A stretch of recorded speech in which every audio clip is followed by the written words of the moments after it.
the final, desperate years of World War II, Germany faced a new enemy. Not just Allied bombers, but Allied radar. Every metal aircraft the Luftwaffe sent into the sky was tracked, detected, and intercepted long before it could strike. So, German engineers attempted something radical, something no air force had ever tried. They tried to build jet fighters out of wood. This wasn't a quirky experiment. It was a last-ditch attempt to save the collapsing Reich.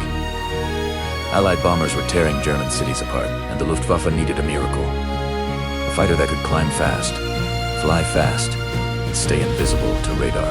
In 1944, the result appeared on a lonely runway in Bavaria. The Heinkel He 162. Volksjäger. It looked futuristic, almost alien. A single turbojet engine sat on top of the fuselage, like a rocket strapped to a wooden shell. Most of its body was plywood, bonded together from furniture factories because Germany's aluminum supply was nearly gone, and the wood wasn't just an economic shortcut. Engineers hoped it would help the plane blend into the background of Allied radar screens, reducing the metal surfaces that radar waves bounced off. On paper, the He 162 was a technological marvel. It could reach 562 miles per hour, almost as fast as the Me 262. It climbed like a dart, turned sharply, and hit Allied bombers before they even knew it was there.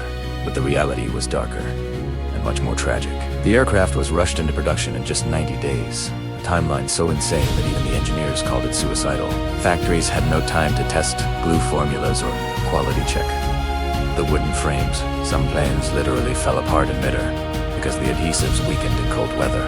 Young pilots, many barely 17 years old, were thrown into the cockpit with almost no training. They were expected to fly a jet-powered rocket made of plywood against the most experienced Allied pilots in the world.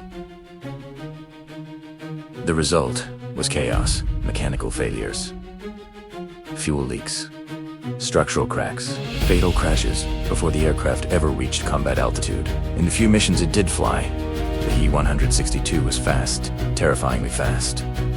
But it was too little, too late. The Luftwaffe no longer had the fuel, pilots, or time to master a machine this advanced. Allied pressure crushed the program before it could evolve into the weapon it was meant to be. When the war ended, Allied engineers examined the wooden jet fighter and realized something eerie. It actually could have worked, with proper materials and testing. A radar-resistant jet built from non-metal composites might have changed the air war, but the Reich that built it was collapsing. The supplies were gone, the pilots were gone, and the future arrived too late to save them. The He 162 remains one of the most desperate inventions of World War II, a wooden jet fighter built to hide from radar. Created in a race Germany had already lost. It was brilliance, born in desperation, and a glimpse of what jet warfare could have become decades earlier.